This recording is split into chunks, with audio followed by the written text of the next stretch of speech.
Tutto pronto per la terza corsa dall'arcoveggio, un'altra prova per gentleman, questa volta in salchi a cavalli anziani di categoria F ed E. Sono in 9 al via, corsa con 3 punte, Baiardo Ok, Bacco del Ronco e Bandito Bene.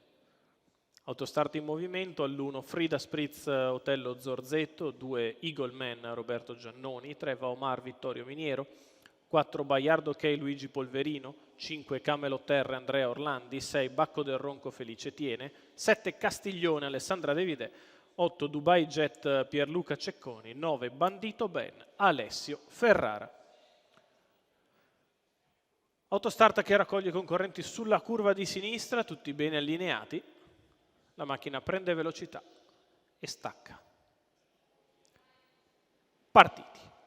È veloce Baiardo Ok che cerca di scavalcare Eagle Man, il quale però ha al suo interno ancora le punte di Frida Spritz, che però sbaglia l'imbocco della prima curva, e così Eagle Man è al comando con al suo esterno Baiardo Ok. Uno, Poi Frida veloce Spritz, dalla seconda fila Bandito Ben, che è già in scia a Bayard. Secondo in corda è Camelot R che precede Castiglione. Poi ancora Dubai Jet, mentre in coda sono Vaomar e Bacco del Ronco.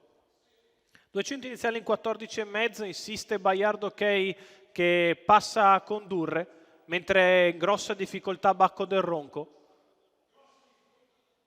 Bacco del Ronco che si ritira in coda, problema per lui, e così rimane al comando Baiardo Ok nei confronti di Bandito Ben all'esterno. Quindi Eagle Man, Camelot Terra. In seconda pariglia c'è Castiglione che precede ancora Dubai Jet. Completamento dei primi 800 metri iniziali che Baiardo Ok passa in 59,9.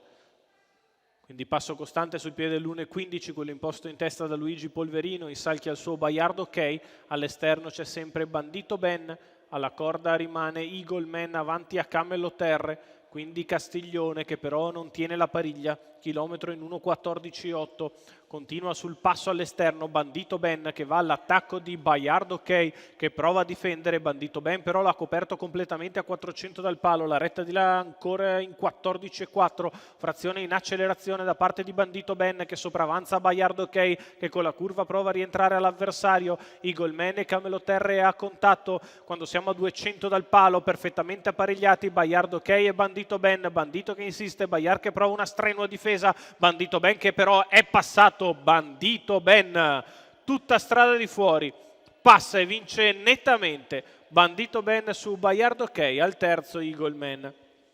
1,14,1. C'è ancora 30 da arrivare per la vittoria di Bandito Ben e Alessio Ferrara. Il training di Paolo Pietro Paoli, i colori del signor Francesco Greco. Il 9 anni da Napoleon Bar che gira tutta strada di fuori scoperto. Piega Baiardo Ok, vince nettamente sul palo. Al terzo è Eagle Man in numeri 9, 4, 2, il probabile arrivo della terza.